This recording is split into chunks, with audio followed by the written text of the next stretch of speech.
یو ځای کې یو قیدي ګیر دی او موږ غواړو چې دا قیدي د هغه ځای نه راخلاص کړو. نو د قیدي د ازادۍ یو کس قید شوی دی.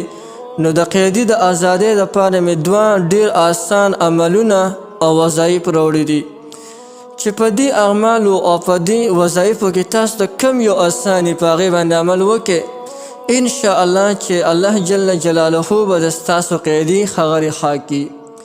د ټولو اول نمبر یو دعا ده. اول درته زه دا دعا ښیم او بیا درته د دې دعا د استعمال طریقه ښیم چې دا به څنګه ویو. اول تاسو دا دعا وری.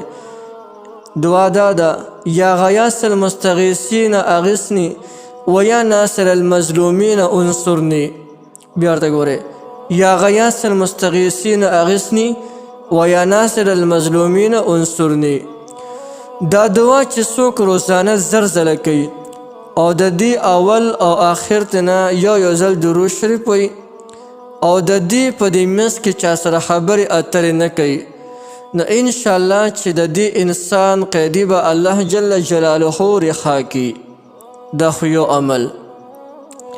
دویم عمل دا دی که د چا یو ځای کې قیدي وي یا پخپله په یو ډېر سخت ځای کې ګیر شوی دی، تر دې پورې که د انسان د ازمریانو په منځ کې ولې نه ګیر لیکن دا انسان دی چې دی د یا واحد الاحد ذکر کې، یا واحد الاحد دا ذکر په کثرت سره شروع کی، نو چې دی په هر څومره سخت ځای کې ګیر ولې نه الله جل جلاله به دته لارې کلو کی او د قید نه به خلاص شي.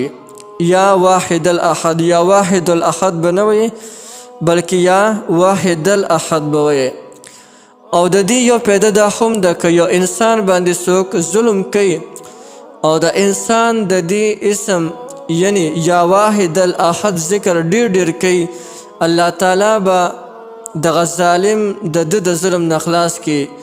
یعنی مظلومین خلکو دپاره دا ذکر ډېر زیات مفید دی.